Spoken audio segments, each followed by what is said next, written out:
बार एक व्यक्ति ने कथा में प्रश्न किया, महाराज जी आप कथा में आप हो चाहे कोई भी वक्ता हो, और राधा रानी का कीर्तन विशेष रूप से क्यों कराते हैं?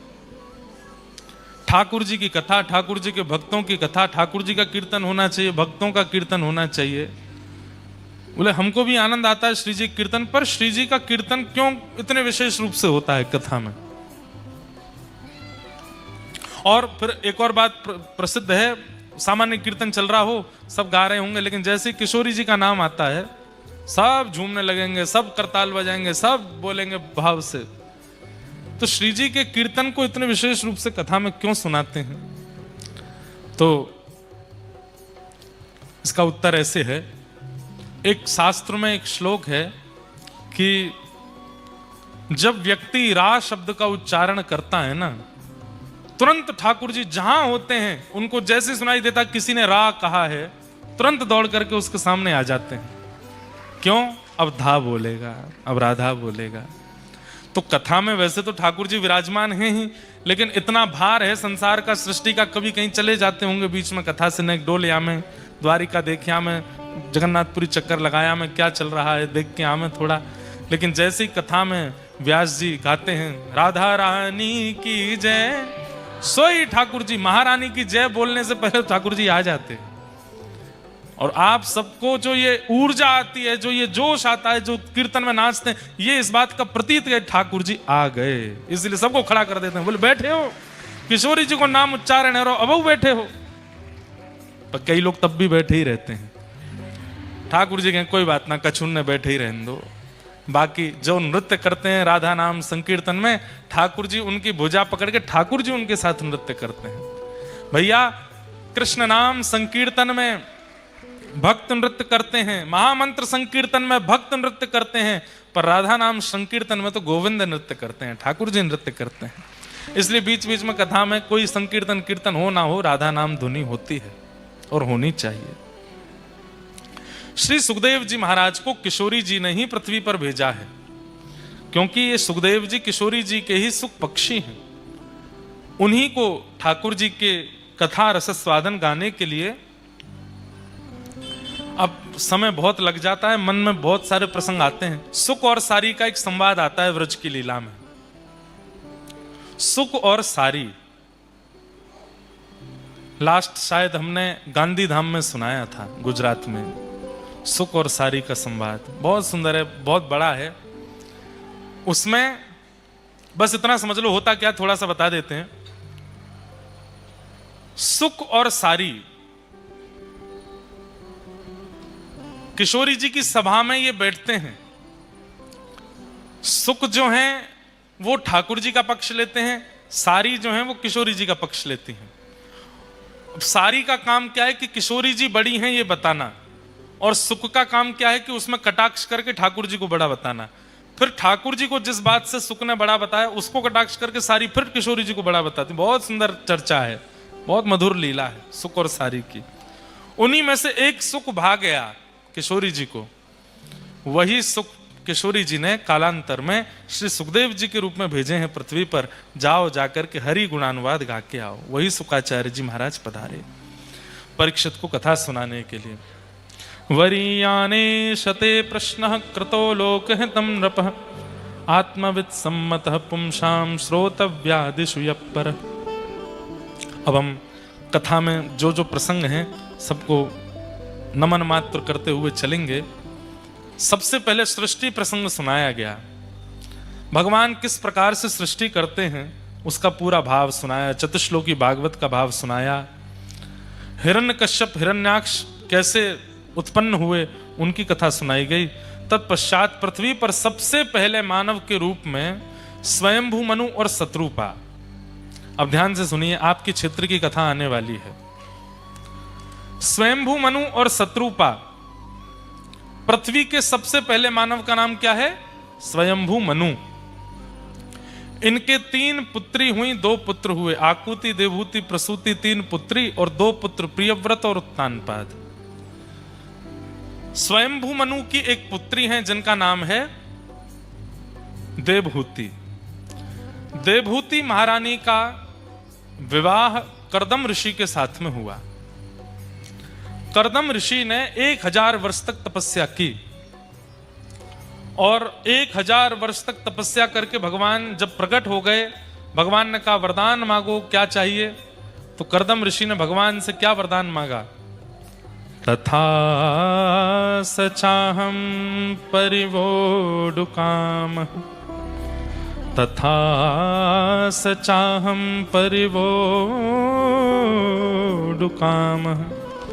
समानशीलाम गृहमेदधेनुम। हे नाथ, मुझे आपसे केवल एक वस्तु चाहिए। क्या? उपेयवान मूलमशेष मूलम दुराशय काम दुदांग्रिपश्य। हे नाथ, 1000 वर्ष की तपस्या करने से मुझे एक ही फल चाहिए आपसे। क्या? मैं आपसे जितना प्रेम करता हूं, मैं आपके चरणों में जितनी श्रद्धा रखता हूं, मैं आपके प्रति जितना समर्पित हूं, मुझसे भी ज्यादा आपसे प्रेम करने वाली एक सुंदर सी कन्या से मेरा ब्याह हो जाए, ऐसी मुझ पर कृपा कर दो। मेरी प्रीति आपको पता है कि मैं आपसे कितनी प्रीति करता हूं। मुझसे भी दुगनी प्रीति करने वाली एक कन्या मिले जिससे मैं ब्याह कर लूं, ऐसी कृपा मुझ पर करो। ऐसा वरदान आज तक किसी ने नहीं मांगा था। वरदान में लोग या तो सिद्धियां मांग लेते हैं, वरदान में लोग लोक मांग लेते हैं, परलोक मांग लेते हैं, ठाकुर जी को मांग लेते हैं, कुछ भी मांग लेते हैं। पर आज एक अद्भुत वरदान मांगा है। क्या? मुझे ऐसी पत्नी मिले जो मुझसे भी ज्यादा आपसे प्रेम करती हो, मुझसे भी ज्यादा आपकी भक्ति करती हो, आपकी सेवा करती हो, ऐसी पत्नी से मेरा ब्याह हो जाए। ठाकुर जी इतने प्रसन्न हो गए, इतने प्रसन्न हो गए कि ठाकुर जी के प्रेमाश्रु छलक पड़े और वही प्रेमाश्रु कर्दम ऋषि की इच्छा से बिंदु सरोवर बन गए, जो आपके बगल के गांव में विराजमान है, जिसे सिद्धपुर कहते हैं। यहीं प्रकट हुए थे भगवान और यहीं तप किया था। किन्होंने? कर्दम ऋषि ने। अब पता नहीं ये कथा वहां सुनाते हैं कि नहीं, जब कोई जाते हैं तो वहां के लोग सुनाते तो होंगे कथा। कल हम जाएंगे बिंदु सरोवर दर्शन करने। कल बहुत भीड़ भाड़ होने वाली पूर्ण है, पर जाएंगे, देख के आए एक बार कैसा है, अद्भुत है। तो भगवान के प्रेमाश्रु छलक पड़े और वही बिंदु सरोवर बन गए। ठाकुर जी इतने प्रसन्न हो गए कर्दम ऋषि से, वाह ऋषि तुमने बहुत बढ़िया मांगा है। क्या मांगा है? पत्नी मांगी, लेकिन पत्नी भी कैसी मांगी? बोले मेरी परम भक्त पत्नी मांगी। बंधुओं देखो, चाहते तो वैकुंठ मांग लेते, ठाकुर जी को मांग लेते, लेकिन संसार में हर व्यक्ति को कोई ना कोई कामना रहती है। ठाकुर जी से वो मांगता है, ऐसे मांगे। पुत्र ना मांगे, भक्त पुत्र मांगे। पुत्री ना मांगे, भक्त पुत्री मांगे। पत्नी ना मांगे, भक्त पत्नी मांगे। पति ना मांगे, भक्त पति मांगे। भक्त शब्द को जोड़े आगे। सोमवार के व्रत करती हैं माताएं कि हमारा ब्याह हो जाए सुंदर से वर से। और सुंदर वर तो मिल जाता है, लेकिन पीने खाने वाले मिल जाते हैं। क्यों? भक्त वर नहीं लगाया, भक्त प्रवर से हो जाए। अच्छा एक बात बोलूं आपको, विवाद बन जाएगा लेकिन नहीं बोलूं। सुंदर वर, कई बार सुंदर नहीं बोला जाता, केवल सु बोल दिया जाता है। तो फिर वैसे ही प्राप्त हो जाते हैं खाने पीने उल्टे सीधे काम करने वाले। सुंदर वर मत मांगो, सुवर मत मांगो, भक्त वर मांगो। क्या मांगो? भक्त वर। सोमवार के व्रत कीजिए, मंगलवार के व्रत कीजिए, बृहस्पतिवार के व्रत कीजिए। ठाकुर जी से कहिए कि भक्त वर मिले। सुंदर वर तो बहुत लोगों को मिले पड़े हैं, भक्त वर मिले। या सु कन्या ना मिले, भक्त कन्या मिले। पुत्र ना मिले, भक्त पुत्र मिले। भक्त शब्द जोड़ करके चलेंगे, आप आनंदित रहेंगे, वो आपको कष्ट देने वाला नहीं होगा, परम भक्ति हो। वही मांगा कर्दम ऋषि ने कि भक्त पत्नी मिले। भगवान बोले ऐसा वरदान किसी ने मांगा ही नहीं। 1000 वर्ष की तपस्या तुमने इसलिए की कि तुमको एक सुंदर भक्त कन्या से ब्याह करना है। ठाकुर जी प्रसन्न हो गए, नेत्रों से अश्रुपात होने लगा, वही बिंदु सरोवर बन गया। भगवान बोले कर्दम ऋषि मैं इतना प्रसन्न हूं, इतना प्रसन्न हूं तुम्हारे वरदान से कि एक वरदान तुम्हारी इच्छा का दूंगा और एक वरदान अपनी इच्छा से दूंगा। क्या? परसों पृथ्वी के प्रथम मानव स्वयंभू मनु की एक बेटी है देवहूति, उनसे तुम्हारा विवाह होगा। वो तुमसे भी बड़ी भक्त है मेरी, वही तुम्हारे लिए श्रेष्ठ है, उनसे तुम्हारा ब्याह होगा।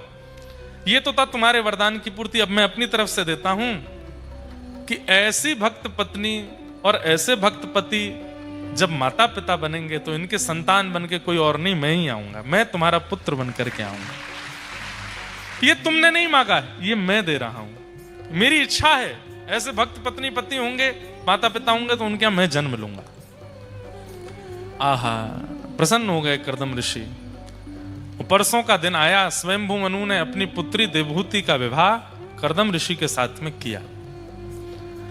कर्दम ऋषि ऐसे ऋषि थे, जैसे इन्होंने देवहूति माता को देखा, इतनी सुंदर थी वो, इतनी सुंदर थी, उनको लेकर के कुटिया में गए, आसन बिछा के उनको बैठाया, उनके सामने आसन बिछा के थोड़ी पे हाथ धर के देखने लगे। बैठी रहो, चुपचाप देखने दो, बहुत सुंदर हो तुम। और देखते देखते देखते देखते 60 वर्ष की समाधि लग गई। ब्याह के पहले दिन ही समाधि में चले गए, 60 वर्ष की समाधि में गए। किसी ने प्रश्न किया, बोले किस समाधि में गए, ऐसा क्या देख लिया कि समाधि में चले गए? बोले कर्दम ऋषि विचार करने लगे, भगवान की बनाई करोड़ों लोगों की दुनिया में एक व्यक्ति इतना सुंदर है, तो सोचो वो परमात्मा कितना सुंदर होगा, बनाने वाले परमात्मा कितने सुंदर होंगे। और बोले इतना ही नहीं, फिर वो ठाकुर जी के बारे में क्या सोचने लगे, वो परमात्मा इतने सुंदर होंगे तो वो परमात्मा जिन किशोरी जी की रूप माधुरी को देख करके वंशी बजाना भूल जाते हैं, वो किशोरी जी कितनी सुंदर होंगे, वो लाडली जी कितनी सुंदर होंगे। अरे उस परमात्मा की सुंदरता की सिंधु की एक बिंदु इतनी सुंदर बैठी है मेरे सामने, वो सिंधु, उस सिंधु का अधिपति परमात्मा, और उस परमात्मा को भी सदा अपने हृदय पर बांध कर रखने वाली वो किशोरी जी कितनी सुंदर होंगे। समाधिस्थ हो गए। 60 वर्ष बाद जब समाधि खुली तो देवहूति माता तो वयोवृद्ध हो गई थी, दांत वांत सब टूट टाट गए, उनके झुर्रियां पड़ गई, मुखमंडल पे बाल सबरे पक गए, 60 वर्ष निकल गए।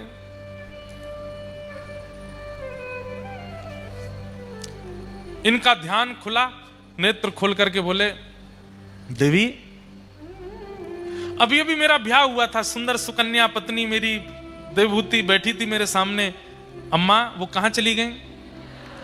देवहूति माता बोली, मैं ही हूं वो। अरे ये तुम कैसी हो गई?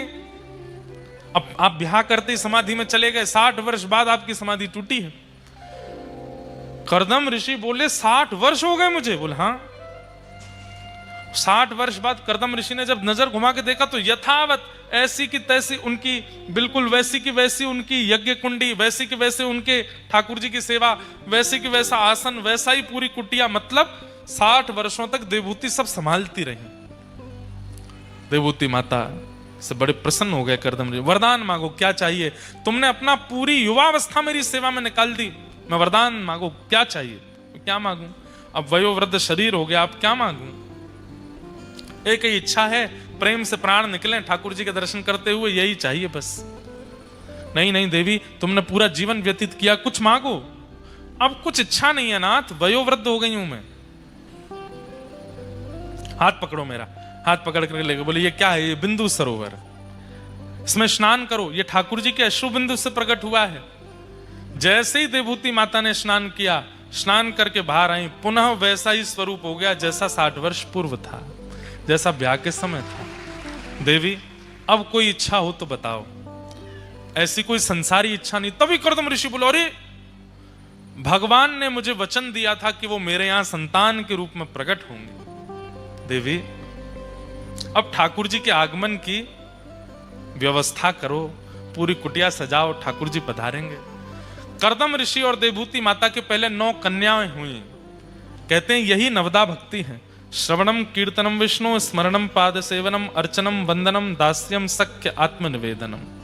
ये भगवान की नवदा भक्ति ने पहले जन्म लिया और 10वीं संतान के रूप में साक्षात भगवान कपिल मुनि पधारे हैं। बोलो कपिल भगवान की जय। देवभूति माता ने जैसे ही जन्म दिया, अंदर से ही इतनी आनंदित हो गई, पूरा वातावरण सुगंधित हो गया, आकाश में देवी देवता प्रकट हो गए, सूर्य चंद्र एक साथ आकाश में आकर के ठाकुर जी का दर्शन कर रहे हैं। कर्दम ऋषि और देवभूति माता के यहाँ कपिल भगवान प्रकटे। कर्दम ऋषि ने प्रणाम किया। भगवान देखते देखते थोड़े से बड़े हो गए, नन्हे बालक जैसे चलने फिरने लायक हो गए। भगवान का यज्ञोपवीत संस्कार आदि सब हो गया। कर्दम ऋषि ने चरणों में प्रणाम किया, भगवान मुझे आज्ञा करो। बोले आप वन में जाके भजन करो। और मैया से कहा मैया आप मेरे पास रहो। देवभूति माता कपिल भगवान के साथ रहती हैं। कुछ समय बाद देवभूति माता के मन में बहुत जिज्ञासाएं थीं। एक दिन अपने पुत्र को प्रणाम करके चरणों में बैठी और अपने तन की जिज्ञासाएं पूछने लगी। जिज्ञासा पूछते हुए कहने लगी, आप परमात्मा हो, मेरे संशयों का समाधान कीजिए। क्या संशय है मैया? निर्वेणा नितराम भूमन असद इंद्रिय तर्षणात् येन संभाव्यमानेन प्रपन्नांधम तम प्रभु। अपनी इंद्रियों की इच्छा पूरी करते करते हम वृद्ध हो जाते हैं, लेकिन हमारी इच्छा पूरी नहीं होती नाथ। क्यों?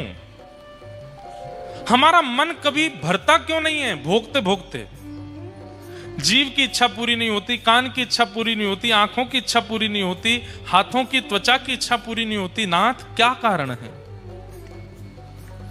मैं असत इंद्रियों की इच्छा पूरी करते करते हार चुकी हूं, मेरा मन नहीं भर रहा है। ऐसा कोई उपाय बताइए जिससे मेरी इच्छाएं समाप्त हो जाएं। बहुत बड़ी बात है बंधु, विस्तार से समझने योग्य बात है। हम सबकी इच्छाएं कभी समाप्त नहीं होती।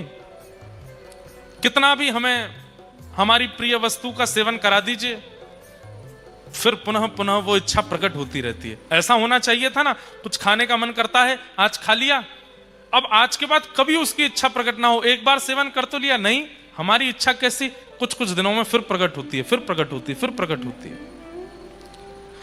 अभी तो सामान्य इच्छाओं पर बात कर रहा हूं मैं कथा में। कई लोगों की तो इतनी भयानक इच्छा होती है कि वो पापगामी बन जाती हैं और उस इच्छा की पूर्ति के लिए अपने घर का नाश कर देते हैं, अपने परिवार का नाश कर देते हैं, अपने बच्चों का नाश कर देते हैं, इच्छा की पूर्ति के लिए।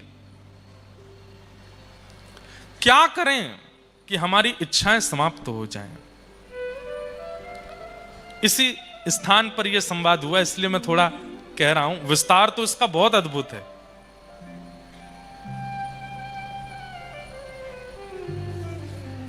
कपिल भगवान कहते हैं मैया,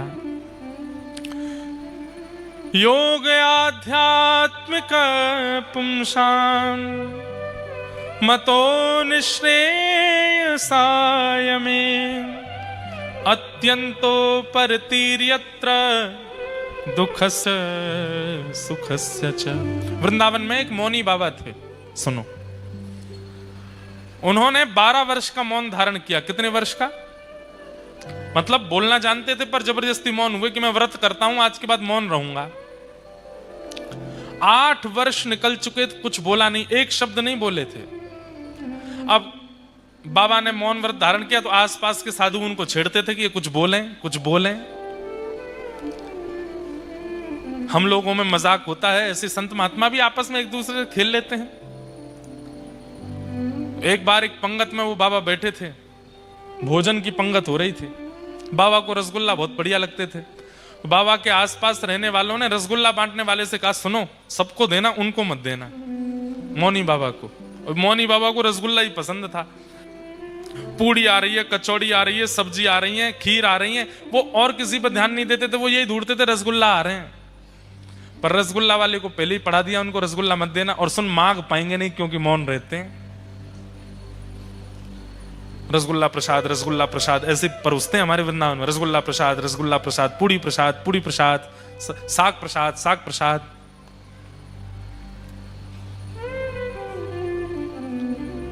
जैसे ही बाबा के सामने गए तो बाबा बोले अच्छा बाबा नहीं चाहिए, ठीक है, आगे निकल गए। बाबा देखते रह गए मुंह,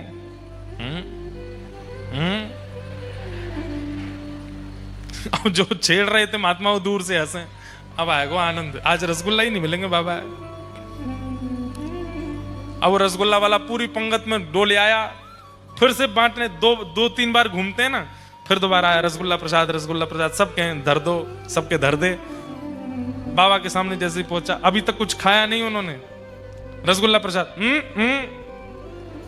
अच्छा नहीं चाहिए, ठीक है, फिर आगे निकल गए। बाबा तो फिर दे गए, अब तो बाबा कमर कस के बैठे, बोले अब क्या। तो फिर से आया रसगुल्ला प्रसाद। जैसे ही बाबा के सामने पहुंचा तो बाबा ने हाथ ही पकड़ा, मौन है। अरे बाबा नहीं दे रहा, हाथ तो छोड़ो, नहीं दूंगा आपको। और जैसे ही हाथ छुड़ा के निकले तो बाबा बोल पड़े, इधर दे रहा है, उधर दे रहा है, इधर क्यों नहीं देता है। सोई महात्मा बोले, अरे बाबा मौन। बाबा ने सिर पकड़ा, राम राम राम। दुनिया की बड़ी से बड़ी वस्तु मेरा मौन नहीं तोड़वा पाई, धिक्कार है रसगुल्ला को, इसने मौन तोड़वा दिया। बोले आज के बाद मौन तो मेरा 8 साल में ही टूट गया, पर मैं व्रत लेता हूं, अपने अंतिम श्वास तक रसगुल्ला नहीं खाऊंगा, इसने मेरा मौन तोड़वाया। तो भाई इन इंद्रियों का कभी भरोसा मत करना, ये आंख नाक जीव कान ये चिपके हुए हमारे ऊपर हैं, पर ये हमारा ही सब बेड़ा गर्क कराने आए हैं। और सबसे खतरनाक तो ये लूली बाई है, एक भी हड्डी नहीं है इसके अंदर, सबसे खतरनाक है ये।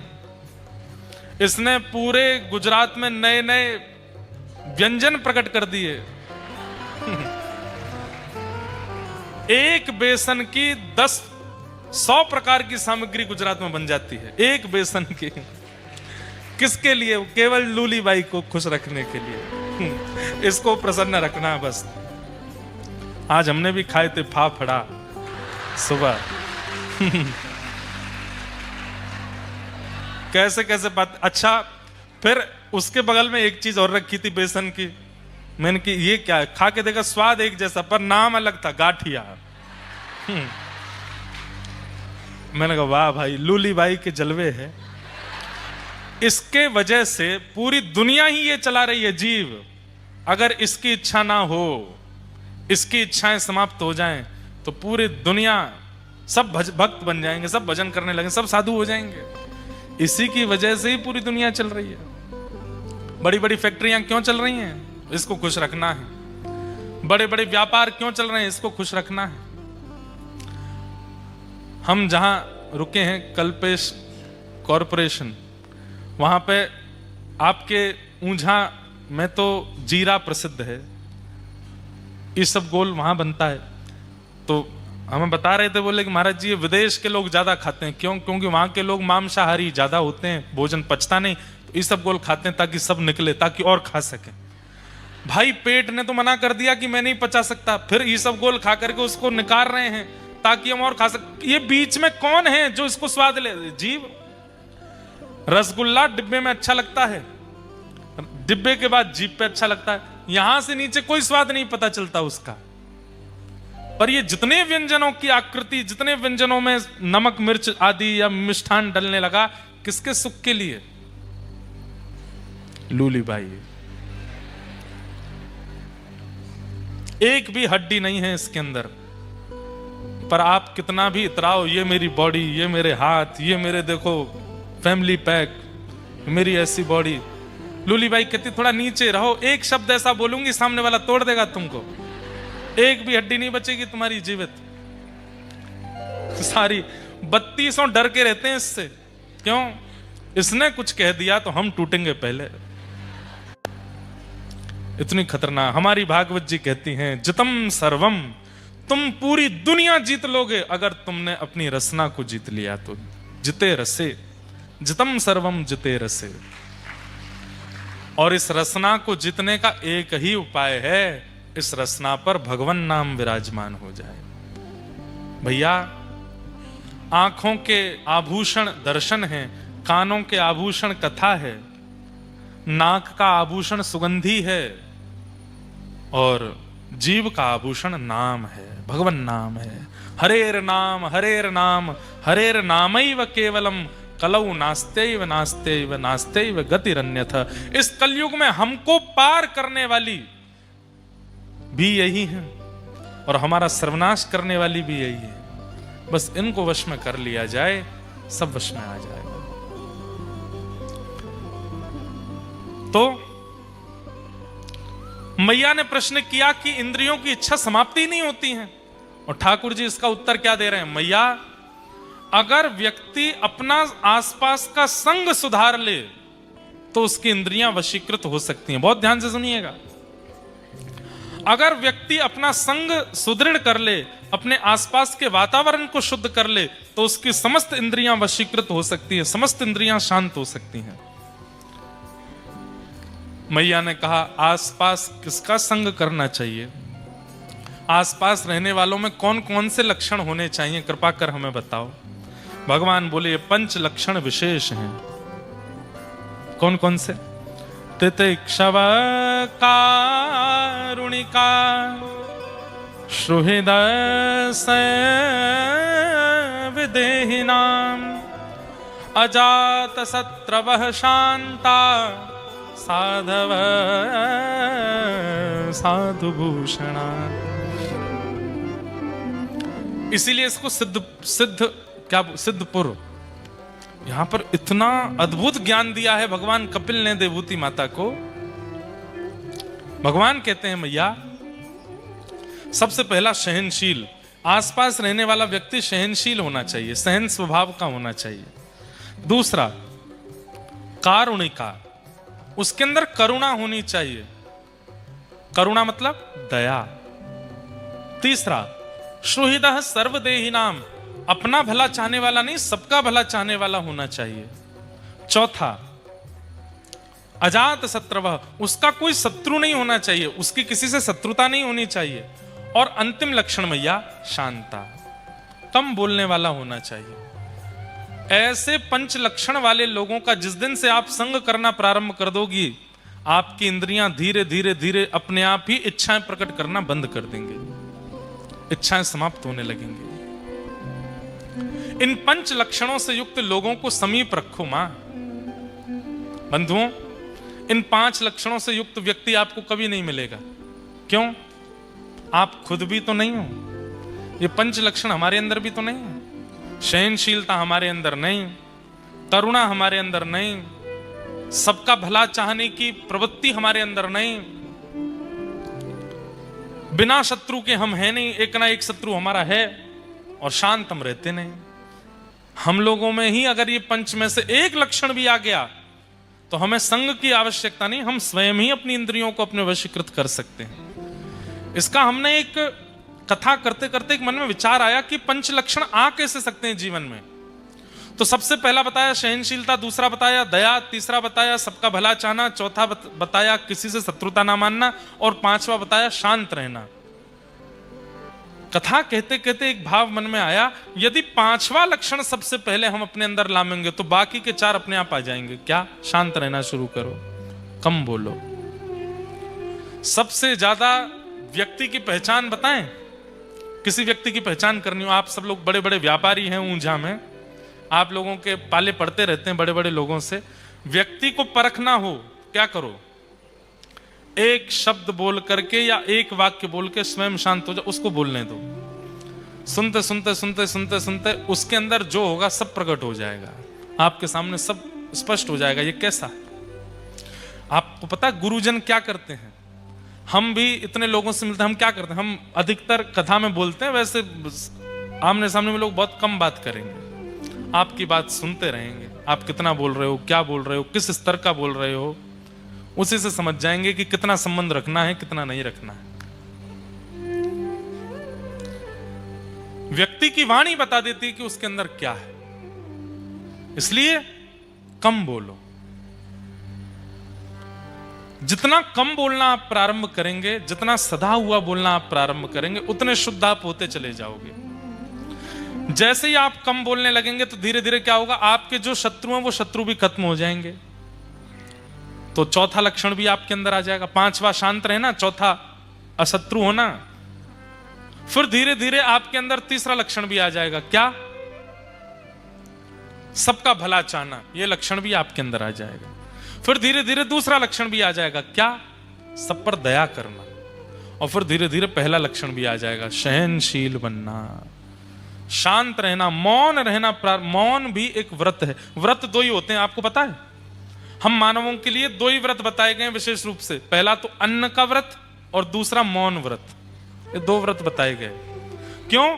हमारे अंदर जितने विकार आते हैं और हमारे अंदर जितने कुविचार आते हैं वो इन दोनों से ही आते हैं, अन्न से और बोलने से। इन दोनों को ही आप अल्प कर दोगे, आपका जीवन बढ़िया हो जाएगा, शरीर बढ़िया हो जाएगा भोजन अल्प करने से, और मन बुद्धि विचार सुंदर हो जाएंगे कम बोलने से।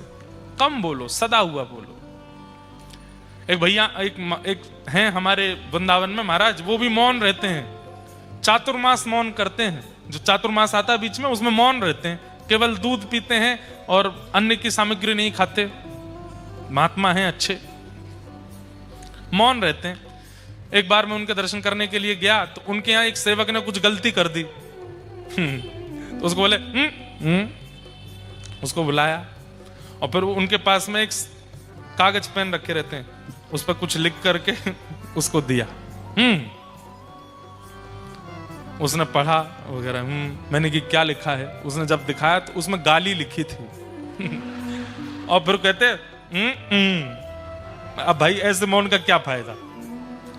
मौन का मतलब है कि मुंह से नहीं बोलना, मन से सब बोलते जा रहे हो। मौन का मतलब है ये अंदर जो लोगों के चलता रहता। कई लोग बहुत इंट्रोवर्ट होते हैं, बोलते कम हैं। कई यहां पे बैठे जब मौन की बात है, कई लोगों ने सोच लिया होगा ये तो हमारी बात हो रही है, हम बहुत कम बोलते हैं। पर कई लोग कैसे हैं, वो इंट्रोवर्ट होते हैं, बाहर नहीं बोलते पर अंदर बहुत चल रहा होता है उनके। चुपचाप बैठे रहेंगे, ऐसे देखते रहेंगे, पर मन मन में सोचते रहे अच्छा हमें सब पता है तू कैसा है, ज्यादा बात मत बनावे तू ऐसा। ये मन का बोलना भी मौन होना चाहिए, तभी विचार शुद्ध होंगे। जीव चुप हो गई लेकिन मन चुप नहीं हुआ, बुद्धि चुप नहीं हुई, तो एक दिन जिस दिन जीव खुलेगी, इतनी खुलेगी जो जो था मन में सब निकलेगा। मन का शांत होना आवश्यक है। और जिस दिन वो मौन प्रारंभ हो गया, उस दिन वह मौन की यात्रा आपको सहनशीलता तक ले जाएगी। जो सहनशील आज मानव बिल्कुल नहीं बन पाया, वो निश्चित बन जाएगा। इस प्रकार कपिल भगवान ने इसी भूमि पर देवहूति माता को ज्ञान उपदेश किए। अंत में उनका ज्ञान उपदेश श्रवण करने के बाद देवहूति माता परम ज्ञान प्राप्त करके सिद्धिदा नाम की नदी बन करके बहने लगी। और एक दिन वही नदी अन्य नदियों में मिलकर के समुद्र में जाकर के विलीन। आज भी सिद्धिदा नदी है यहाँ पर विराजमान, एक है ना नदी, सिद्धपुर के आगे एक नदी है, संभवतः वो देवहूति माता ही है। ज्ञान अर्जन करने के बाद वो नदी बन करके बहने लगी और कपिल भगवान गंगा सागर में जाकर के विराजमान हो गए और वहां जाकर के तप करने लगे। बोलो कपिल भगवान की।